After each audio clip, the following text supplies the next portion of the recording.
I mean, they're portals, those are portals that we all come and we all go through. And so this idea that this whole giant piece of what traditionally in at least in all my studies and all my readings that of intact indigenous cultures place death at the center.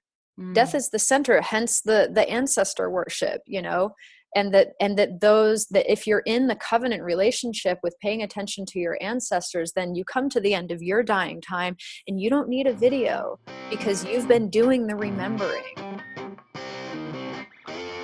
Hey everyone, I'm Thais Sky. Welcome to Reclaim, a podcast for women by women on conversations that matter.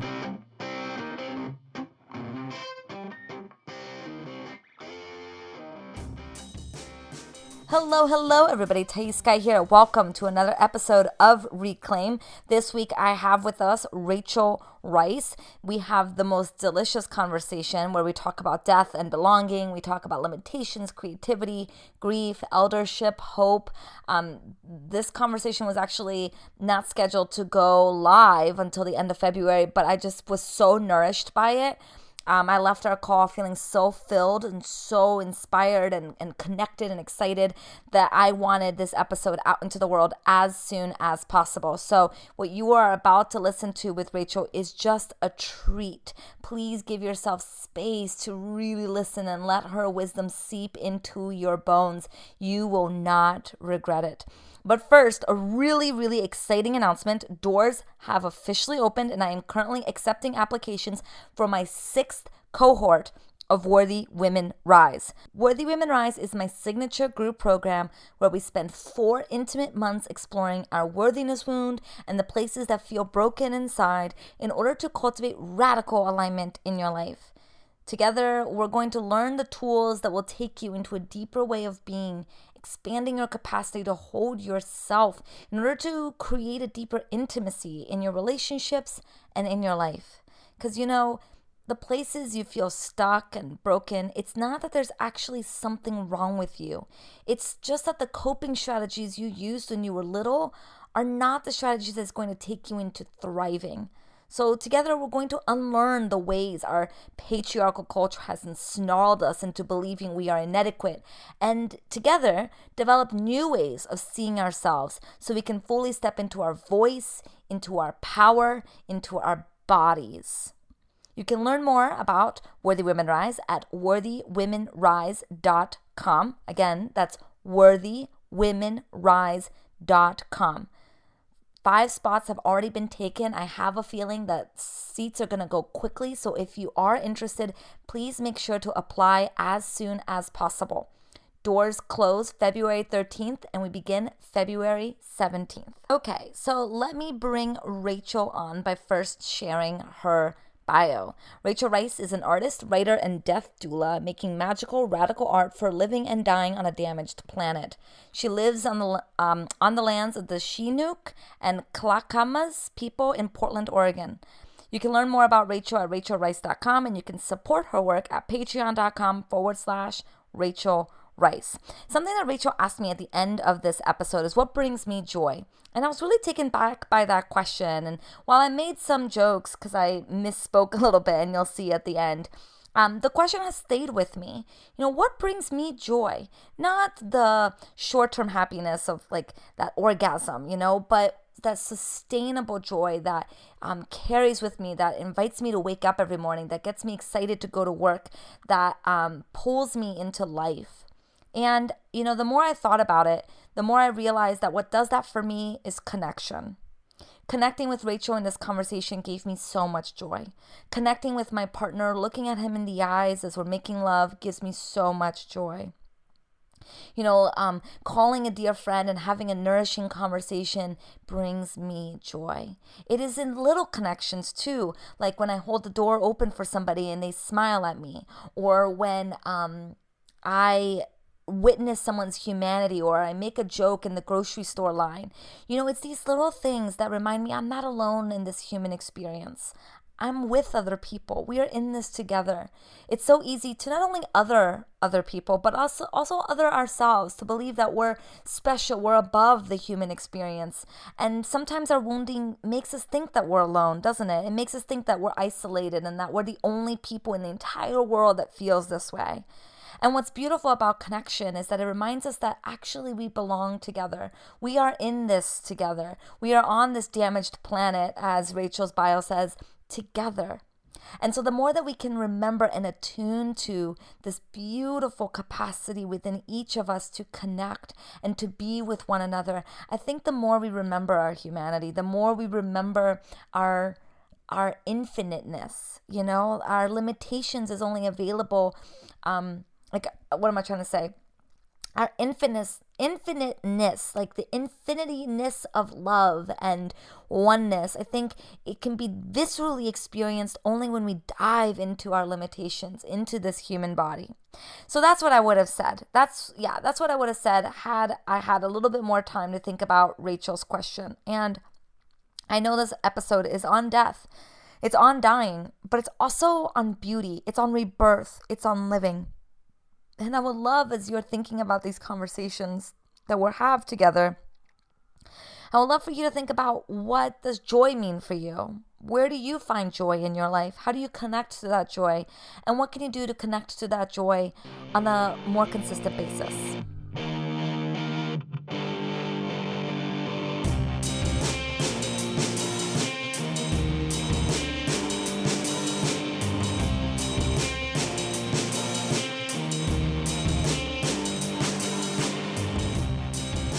Rachael Rice, thank you for being on Reclaim for the second time. What a privilege and honor to have you. It is my pleasure to be here again. Thank you so much. I love that I get to have all of you for this time as opposed to sharing you. I selfishly have been anticipating this for a very long time. So Thank you. Thank you. I remember our conversation was really, really around shame with Carmen. And yeah, I feel like we could talk about all kinds of things for a long time, but it'll be nice to dive in more.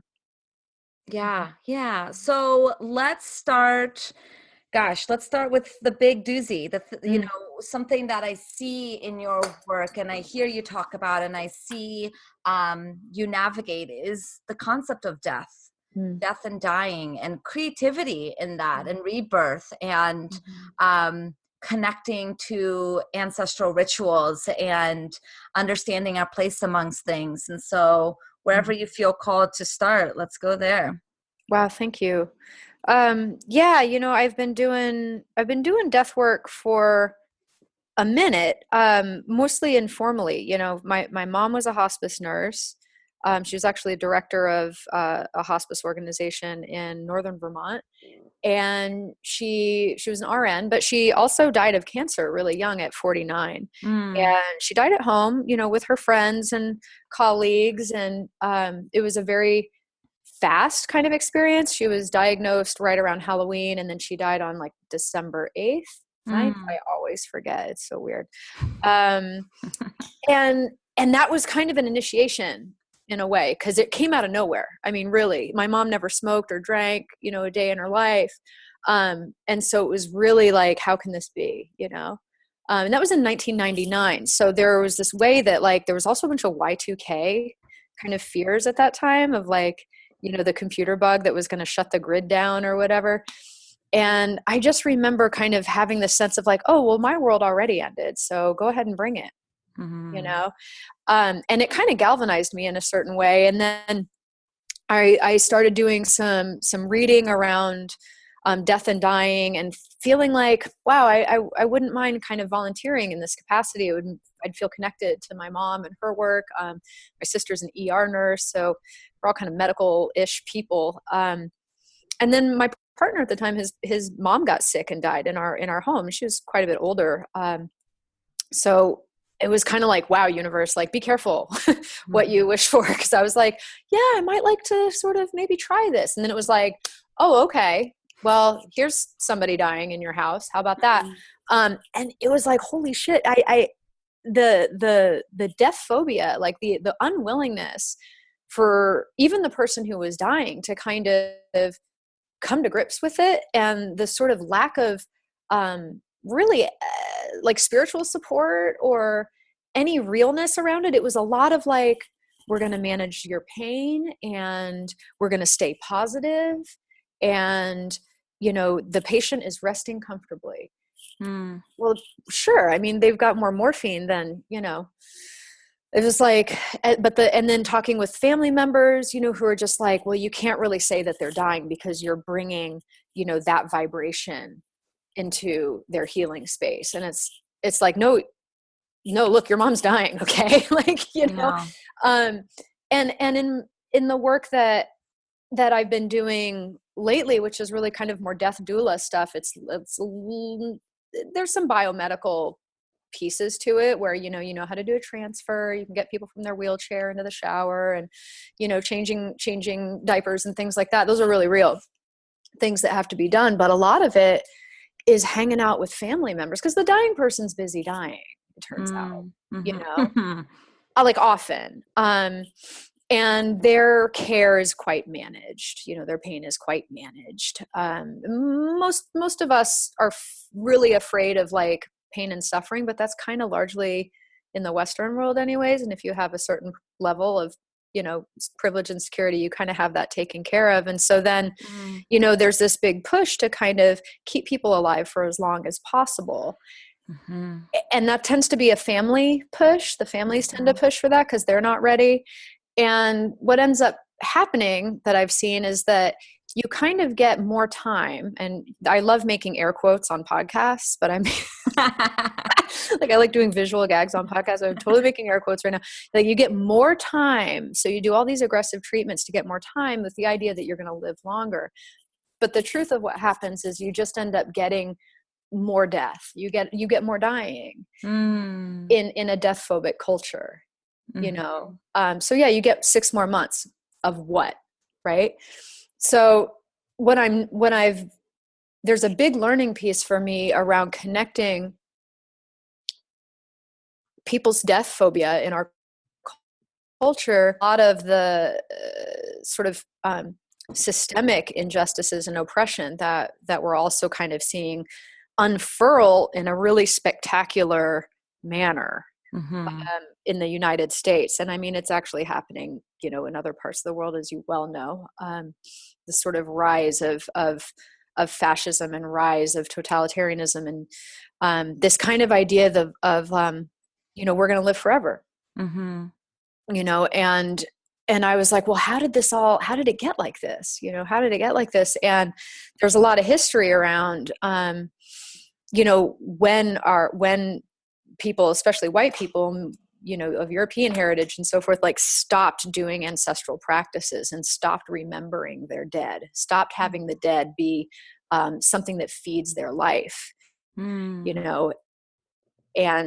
so I think a tremendous fallout now, from the way that we abandoned these ancestral and psychopompic and like death-oriented rituals and ceremonies, because that's how we knew where boundaries were. That's how we knew where things end. Like we were students of endings, and that's how you knew how beginnings started. And so now we're in a time where it's just like, you just live forever, and you get plastic surgery, and it's just this youth worship thing. And that we have more old people than we ever have, but I can't say I have any elders. I took a class on aging that was very, very informative, and it really illustrates your point in so many ways. And we watched this video of how these families refuse to let their family member die. Yes. And so these family, the person dying was in a pretty much vegetative state. I mean, could barely do anything. And the families refused to let them go. And you can see that there's such a fear of what is going to happen that they actually just prolong the pain. Yeah. And the other thing that I was thinking about when you were talking is, it's interesting, when I studied history in high school, middle school, college, we're taught quote unquote history, but it's always seen as this is something that happened a long time ago. Even World War II, something that's like still relatively recent, it happened a long time ago. Right. But there's no conversations of how those things are continuing to impact us today. Yes. So we can learn, okay, like a long time ago, we kicked people off of the land, right? And Trail of Tears, very sad, but now everything's fine. Right. There's no conversation now of, well, because of that, there's still continued oppression against Native peoples, to the point where suicidality is the highest, it's highest in that population. And right, there's no conversation about any form of connection between our past action and our present reality. And I feel like that's a way that we don't then learn about what happened. We're not ritualizing what happened. We're not integrating what happened. Right. So then we act as if none of that has happened, and we don't learn from it. Exactly. And so we have this kind of collective amnesia, and then at the same time, this profound spiritual homelessness. And so that gets filled in, because we said, okay, well, I mean, part of it is there's, there was the whole Christianity advent, which really took, it took heaven out of the earth and put heaven in the sky, and, gave us an angry, warlike sky dad that was completely psychotic, and like there was no, and ancestor worship and land worship, body worship, women's magic, and other human bodies that have babies, their magic, that stuff was really pretty systematically eradicated. And you can kind of trace, how the advent of these, these kinds of, technologies of rupture almost, or technologies of separation, and how now we're here kind of living in the fallout of all that, and desperately trying to find a place of belonging. And so we see cultural appropriation, or so we see, like this thing that's happened most recently, with the young men in their, red MAGA hats, having absolutely no idea what to do when a native elder walks into their midst with medicine. Just no frame of reference for it. No cultural conditioning to be like, this is what somebody that knows their medicine looks like, and so we're going to go ahead and dox them, and we're going to tell them that they're pieces of shit, and we're going to kick them out of community, and we're going to get everybody fired. And then what is my question? Where do you think that these white men who have done so much harm, where are they going to go for belonging? I'll tell you fucking where. They're going to go to the Wolves of Vinland. They're going to go to the Reddit, white supremacist subthreads, and they're going to find men's rights groups that are welcoming them with open arms. Like that's where they're going to go for their belonging. And then we are going to keep replicating this kind of abysmal, homeless, lack of belonging. And I'm just going to say the most unpopular thing ever, but honestly, like white men kind of have it the worst in that way, because they've traded all the power for none of the connection.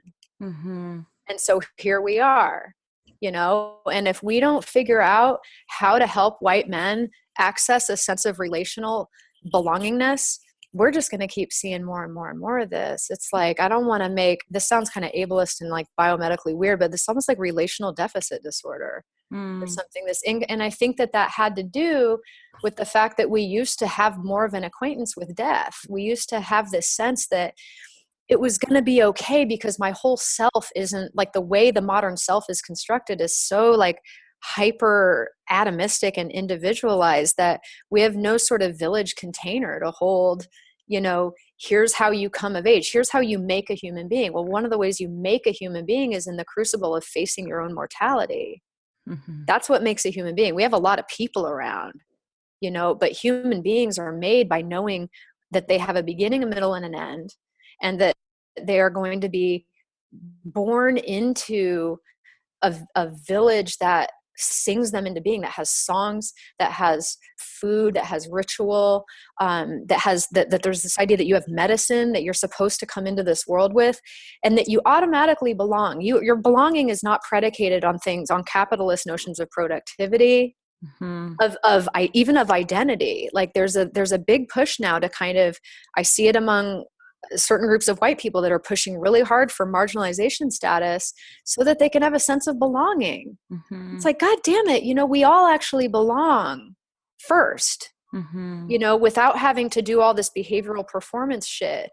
And so there's just so much rupture, and it's almost, I don't know what a stronger word for heartbreak is, Mm-hmm. but the way that, like, we see these teenagers who used to have to go through, you come of age and you do, like, you do a journey, you go into the wilderness, or you have, a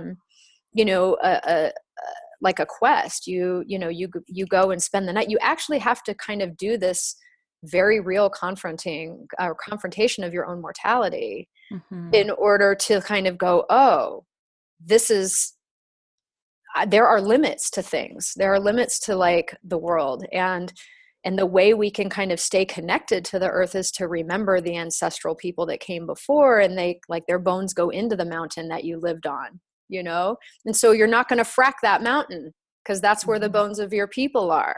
Mm-hmm. But, like, when you look at white European history, we had to leave, like, we left all that. It was like we used to bring the bones of our ancestors on our backs, and eventually we had to leave those go too. So here we are, get to the end of your life, and you're like, oh, well, somebody better make a video about me, because who else is going to remember me otherwise? Mm-hmm. Yeah. Well, and it's really, the word limitation. I've been thinking about that a lot, and I teach a lot about honoring our limitations. And initially that concept gets a lot of pushback because, in our hyper self-development world, we are constantly having to develop ourselves to be better. And if we in any way, shape, or form embrace our deficits, embrace the fact that our personality is not perfect and may not ever be perfect. If we can never accept that, it means that we're accepting death, right? It means that we're accepting that we're not growth mentality. And if we're not in growth mentality, we're dying, right? If we're not growing, we're dying. And I experienced so much heartache in that conversation because I have seen again and again that it is by honoring our limitations, our imperfections, and not trying to change them, but literally just letting them exist allows us to experience such a different level of belonging within ourselves. Thank you. Yeah, it's like that. And I think that knowing about limits and knowing about, like, how to respect the land and how to not take up too much space, how to stay in relationship, how to, like, not abuse, how to know, when the land has been, when there's too much that has been done to it, like consuming of resource, like all that kind of stuff is something that that your culture actually has to teach you. It's not something that you just learn. And this modern ethos of, like, unlimited growth, unfettered growth and development. I had my chiropractor even say something to me, and she's, white new age lady, bless her boomer heart, but she was like, your body is limitless. And I'm like, fuck you. Like, that's not true. Like, God damn it. Like, I get where she's coming from, because I think that, look, if you walk around telling yourself you're a piece of shit all day, that's actually not going to, like, go real great for your life. Right. And there are things that are going to, like, you're going to get hemmed in by that. But this other idea that, like, okay, look, what happens when we have unfettered growth? What's another word for limitless growth? Like cancer. Like, I'm not interested in growth. Like, even just the word growth, like, brr, like, I'm interested in learning, but learning and growth are not the same thing. Like, learning is what happens when you know how to be wrong. Learning isn't about collecting better opinions. Like learning is actually a sort of death act in a way, because it means you have to put old ideas to bed. Well, and so much of the conversations around the new age concept of manifesting, the foundational element of it is that unlimited potential, unlimited growth. Like, you can achieve whatever you want, kind of put a belief in human potential. And that was one of the first things that kind of disappeared for me as I started waking up to kind of social justice and understanding oppression and privilege, just because I started to realize that for some people they can experience unlimited growth, but it actually comes at a price of other people, because That part. we live in a very human experience where limitations is literally a part of our experience. And so it doesn't matter how you try to convolute your mind. If you take more than your space, it is taking someone else's space. Yes. Spirit, okay, sure. Spiritually speaking, we're all vast, endless potential. Okay, sure. Mm-hmm. But can we then marry that into the fact that we live in a human body with limitations that come with it? Yeah, exactly. And how little we really want to honor those kinds of limits, how it's very much about like that's all the personal dev stuff is like, oh, no limits and exceed your goals. And that's so baked into like a Judeo-Christian worldview, and it's baked into like a capitalist worldview. Mm-hmm. And we're kind of like, and we keep trying to apply that to like, the problems that we're facing, and it's like, the English alphabet only has 26 letters, but we get so much from it. Like there's a way that beauty happens inside container, and so that's why, like, if we lived in a real human making culture, it wouldn't, your life wasn't just about you. Mm-hmm. It was like, you wouldn't even necessarily be able to say, someone said, well, describe yourself. It's like, well, I can't. You need to ask the people in my village about me. They're going to be the ones that can tell me, but we don't even want to say that somebody died. We can't even, we say, like, I see people putting skulls and saying I'm dead, I'm deceased on like comment threads over memes that are hilarious. But like, if you talk about your mom, it's like, well, she passed. So we'll say I'm dead all day. In a metaphor, but when it actually, like, brass tacks, we don't want to say she died. She died. And it's like, whoa, I just like farted or something, it's like so kind of uncouth or weird, I'm just noticing that. Took a death class as well, learning all sorts of things in grad school. And Awesome. in the class, we're talking about how to support a child through the death of their parents, one or both parents. And part of the conversation is, of course, it depends on the age of the child, but we tend to think that children can't handle as much as they can, and so we don't tell them, or we try to like create these fancy metaphors. We refuse to say they died because we're terrified of what the children are going to experience. But studies and conversations have shown that actually hurts the child more. That's to right. to not be naming what's happening, and it can get very confusing for a child. Well, your dad went away. Well, then where the fuck did he go? And then a child thinks, oh, then he left because of me, and then it becomes an even bigger grief process and trauma that gets carried over into adulthood, as opposed to having just named the experience. And so in that class and in my other classes as therapists, the invitation is always to say dying. I'm so sorry that person died, and use that word, because the goal is, if the culture can't use the D word, at least in this space, in this therapeutic environment, we're going to name what is happening. Right. Yeah. There's definitely a sense, there's a misapprehension of death in our culture that it's somehow inherently traumatic, and it's not any more than birth is, like, and so we sort of think that we need to protect children from trauma, but death is only traumatic in a death-phobic culture. I think that's, we need to pause. And okay. I think that's so important, because that just blew my mind, that death and birth are not inherently traumatic. And you don't often hear of mothers talking about giving birth, or family members of a mother, around the mother who just gave birth, talking about birth as if it were traumatic, even though there was a lot of pain, physical pain associated with it. But then when we're talking about death, and we're talking to family members around the person who's dying, the T word gets tossed around a lot. And it makes sense. It's because of our death-phobic society. Yeah. I mean, they're portals, those are portals that we all come and we all go through. And so this idea that this whole giant piece of what traditionally in at least in all my studies and all my readings of intact indigenous cultures place death at the center. Death is the center, hence the ancestor worship, and that if you're in the covenant relationship with paying attention to your ancestors, then you come to the end of your dying time and you don't need a video because you've been doing the remembering. You've been entered into the covenant circle of like, okay, I'm going to notice who my ancestors are. I'm going to feed them every day on my altar. I'm going to show up in the morning and just say, I remember you. I remember you. And then you're going to have to get to the place at the end of your time and your dying time when people are going to go, I remember her. And so it's less about being somebody and it's more about mattering to people, because who will claim you? Who will claim you when you're gone? That's the measure.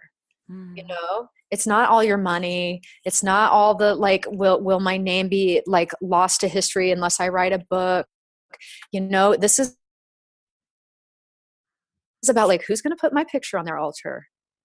How have I shown up for my community? Like Martin Shaw says, be famous in a 5-mile radius, and honestly, that's where I like kind of, at least in the online social justice stuff, like I don't find it super, liberatory, because I feel like it's going to be better serving to my community for me to make myself really, really useful to my local people, and teach my children, like, when I die, it's like going to be freaking amazing, and like we talk about it, and my little girl, I have 2 stepdaughters, and one of them's like, Ray, I'm going to miss you when you're dead. I'm like, I know, babe, I know, but you know what? You feed me on the altar, right? She's like, oh yeah, I will. I'll put incense for you, like that's what's up. Yeah. and there's a big connection between not having any desire, interest, or like, I don't know, capacity to even kind of look at our way back people as white people, and the fact that like whiteness did erase that very real human making technology of understanding how the dead feed the living. And I think that that's a big part of the work we can do as white people, is to like do the ancestral kind of poking and be like, man, and I mean, I'm telling you, I have ancestors that were trash, like for sure, but here's the other thing, like the enemy of your ancestor is also your ancestor, as my friend Tad Hargrave says, like there's no purity. This whole purity thing, we gotta let that shit go. Like how do we feed the dead? If you know how to feed the dead, then you know how to respect the land. Like all these things are the human making technologies that respect limits. And here we are in a culture that is just like a runaway train, and consuming and consuming and consuming without end, because we have no idea what limits actually look like, because we don't do the human making death technology, which I keep using that word. It comes from a word that means weaving, but where you're woven into the culture, usually by elders. Like elders are the ones that show you how things end. And in our culture, there's no elderhood. You just get Botox. Well, and it's interesting, again, coming back to my aging class, this is how Thais connects to this, is through my 2 little classes. But also like in the class, and I realized in my life, we have elder people who are in homes, who are tucked away, who are lonely as fuck, who are isolated from society. And then we have children who are lonely, who are isolated, who parents are working, and people don't know what to do with the children. And it's like, why are these 2 worlds so separated when children can learn so much from our elders, and the older population would love nothing more than to be surrounded by the vitality that children can bring? Exactly. Yeah. And that's the lack of the village that we live in. And then we kind of,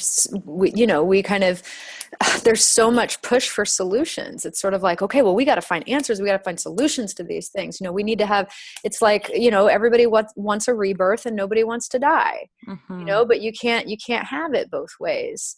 And the idea that that children never deserve to die. They should never die. That should never happen. Well, where does that belief come from?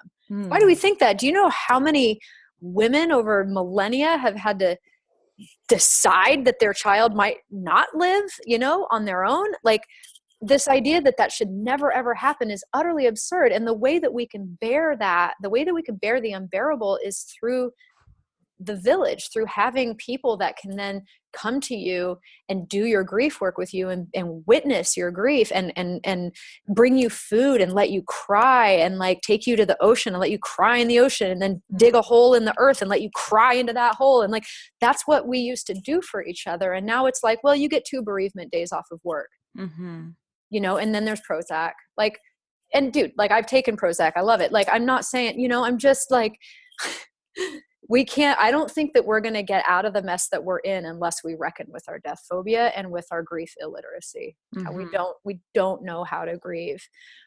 White people in particular. I think that like communities of color have been doing some pretty next level grieving for a pretty damn long time, you know? But in terms of like the way that we witness, like we don't witness, you know, all we want to do is protect.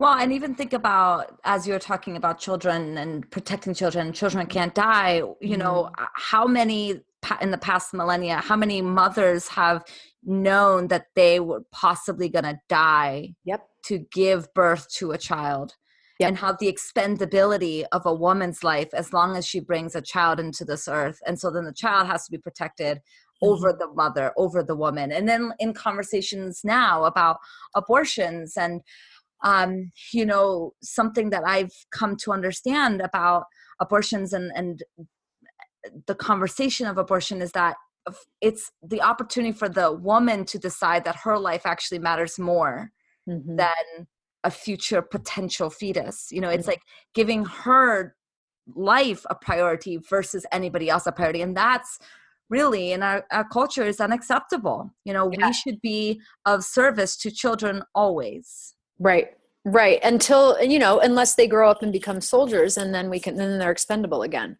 Right. You know, like that's the weird, one of the paradoxes of this kind of time is like, we have this death phobia and this unwillingness to reckon with our limits and a poverty of elderhood.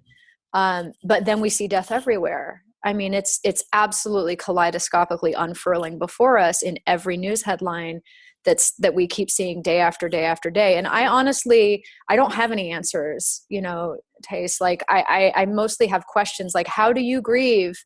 You know, how do you grieve 200 species a day going extinct? Like, how do you grieve young Black children killing themselves because of the abject racism that we've been, you know, that seems to be parading in front of us all day long, and yet we kind of aren't really sure if whiteness is actually an issue.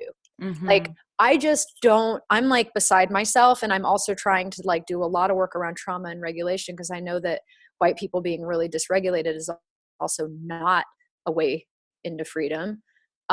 And it's like, what's the natural reaction to the way things are? You know, rage. And I'm kind of understanding also, I was looking at the etymology of the word rage, and it has a link with rabies. It comes from the word rabies, which literally means hydrophobia. And I was like, what's that about? And I kind of got to this place. There's a theory, feel free to disregard it. But I feel like rage is, it's a fear of flow. It's like this way that things freeze and are unacceptable. This is unacceptable. I can't go with this. Can't go with the flow of this. So it's like, stop, right? Like a dam, almost like a dam. And that's not going to get us free either. Like, it's understandable, but like, you know, how rage isn't the same as grief, you know? And I don't think we can get out of this without really, really reckoning with how little we're actually willing to grieve. Because you're really supposed to kind of move on, suck it up, bootstrap your shit, and go back to work. And then the fact that we are so separated from our elders, and that like you know, unless we're talking about our family, maybe our grandparents, our great grandparents, many of us don't surround ourselves with people who are older than 70, 80 years old, you know, and all that wisdom, all that life is, the gifts aren't trickling down. They're being locked up and isolated. That's true. That feels devastating. And I feel like, you know, a part of it is them needing to take the horn or whatever that looks like. But it also must require us saying, how can we create space for them to speak, right? Like, how can we create space for them to exist in the way that allows us to soak them up. I don't know, because I don't want to put capitalism onto this, right? Like their worth is only of value if they're bestowing their wisdom upon us. They don't owe us shit. It's just, how do we get that information flow going in a way that's helpful for our culture? Yeah. And I think that I honestly think that, you know, just because, and this is a lot of Stephen Jenkinson in my talks here, I just want to shout him out because that's, you know, where I've learned a lot about some of the death phobia stuff and also the elderhood stuff. He wrote a really good book called The Case for Elderhood. It's kind of a hard read. It's a little bit of a slog, but I got a lot out of it, at least the first part of it. But, you know, he talks about like, just because you get old doesn't actually automatically make you wise. And, you know, just because someone's dying doesn't actually mean that they know how to do it well. And people die the way they live. If you live in fear, if you live in, you know, resistance, and, you know, like that's also how you'll die. And so, you know, we have a bunch of olders, you know, who have been really, really heavily mapped onto dominant cultural narratives around capitalism, productivity, visibility, who matters, who doesn't matter. You know, those things don't just get shed because you get old. And so, you know, we have more old people on the planet than ever before. I can't say that there's anybody in my world that's like, that I see on a regular basis who's a true elder.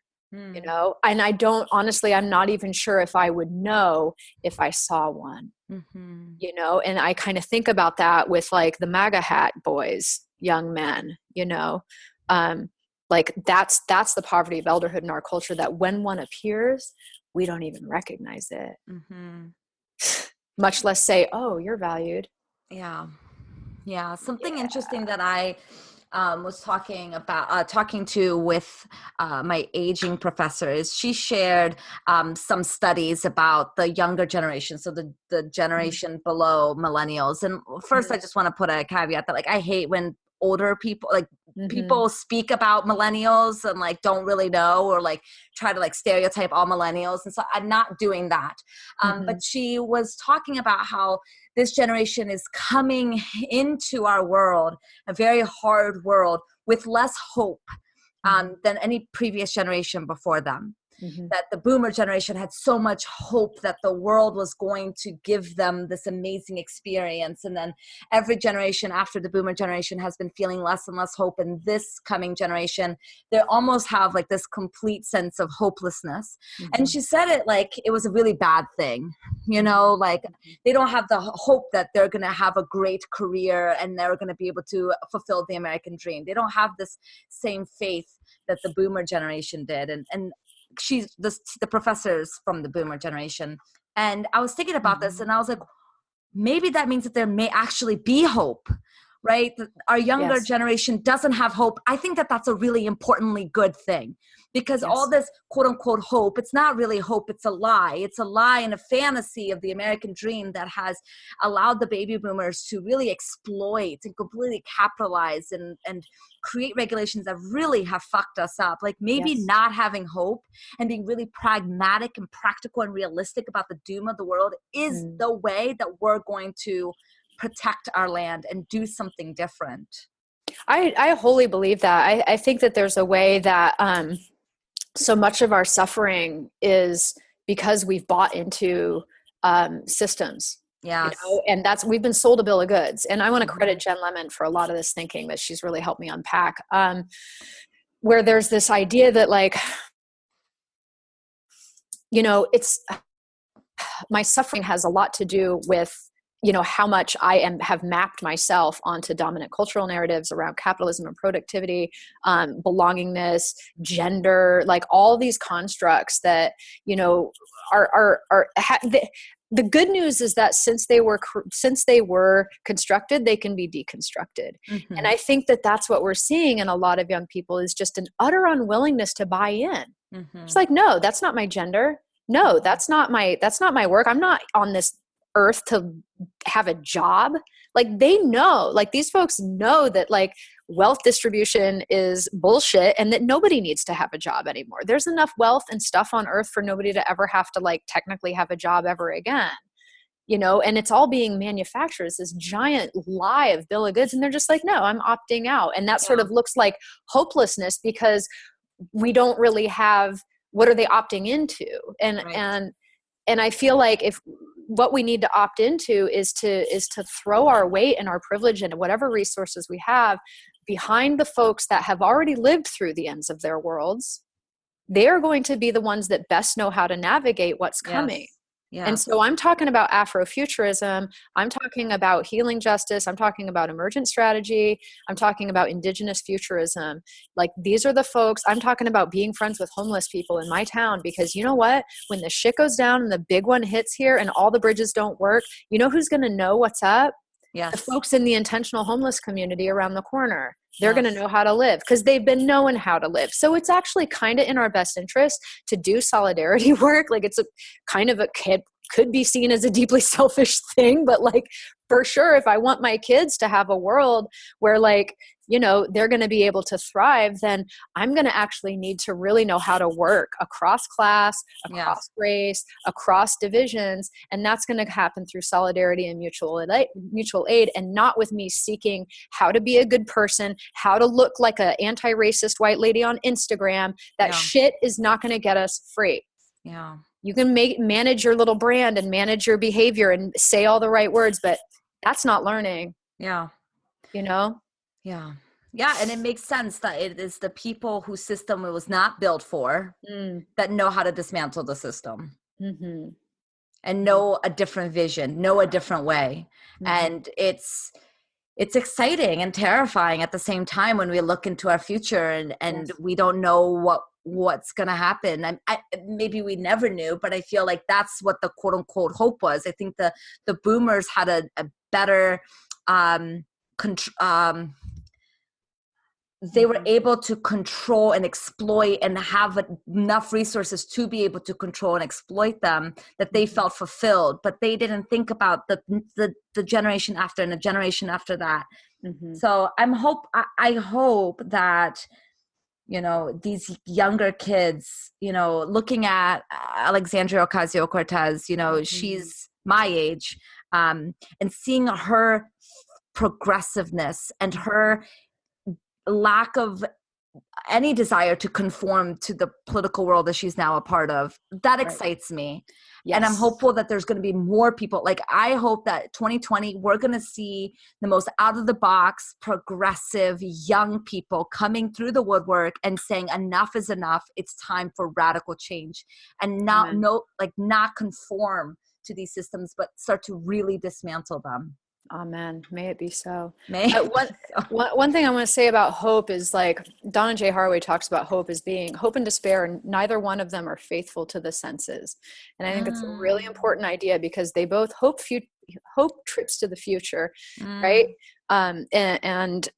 And in a way, there's this way that hope is kind of always out of reach. It's somewhere on this idea of linear time, and there's other concepts of time. There's the idea that we all become ancestors, and therefore we fold into the past, that we're actually heading to the past. Right? So or there's like a sort of more cyclical view. But anyways, like, I want to just say around hope that there's something that I try to remember, because I have a hard time accessing joy in these times. I just want to name, it's very challenging. And I don't mean happiness. Happiness can fuck off. Like, happiness is like the weather. It's like an orgasm or a cookie. It comes and goes, But like, the deep abiding joy is challenging, because that's something that's usually reflected to you in your culture, It's not something that you have to source from within yourself, but here we are, right?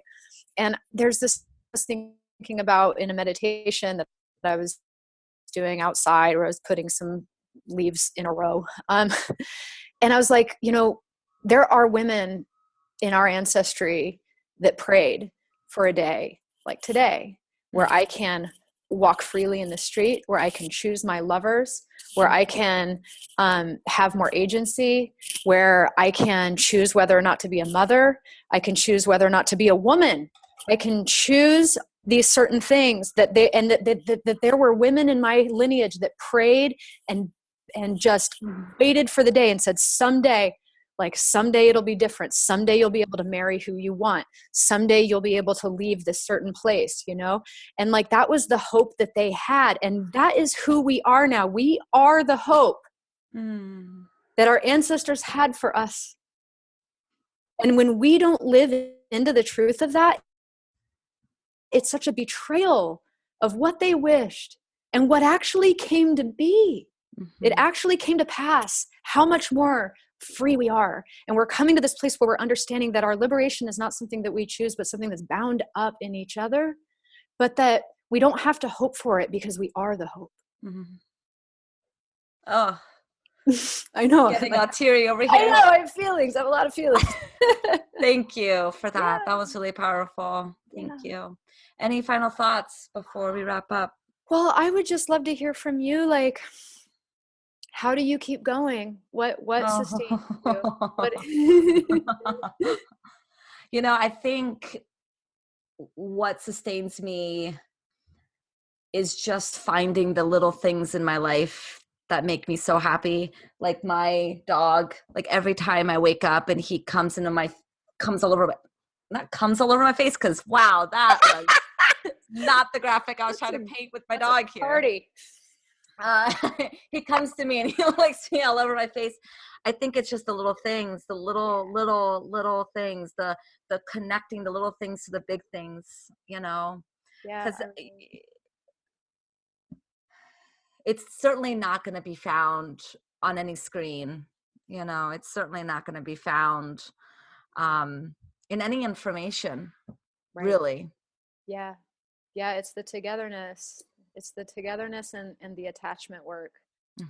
There's a lot of rupture out there, and I'm really being careful about, you know, how much rupture do I want to keep throwing out, you know, or do I want to do some radical togetherness because we got to get free together. We have to, or not at all. Yeah. Yeah.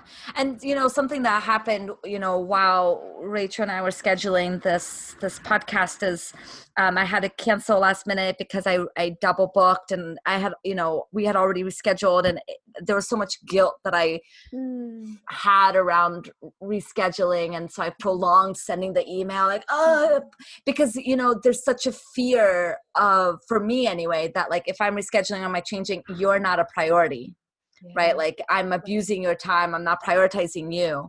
And something that you said at the very beginning, you know, it has been staying with me this entire conversation is like, we are not robots, you know, and we are not designed to be functioning at the rate that our society is forcing us to. And to give ourselves that compassion of like, we're going to fuck up.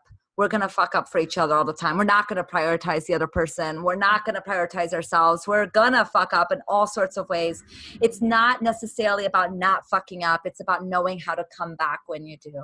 That's right. And that's why, you know, like to, you know, kind of close up with the theme of the last thing we talked about in the other podcast around shame, you know, shame is a really useful social tool and is highly appropriate in a lot of situations in order to maintain social cohesion. But the way that that works is you enter into repair. You do the shame, but then you come back into repair.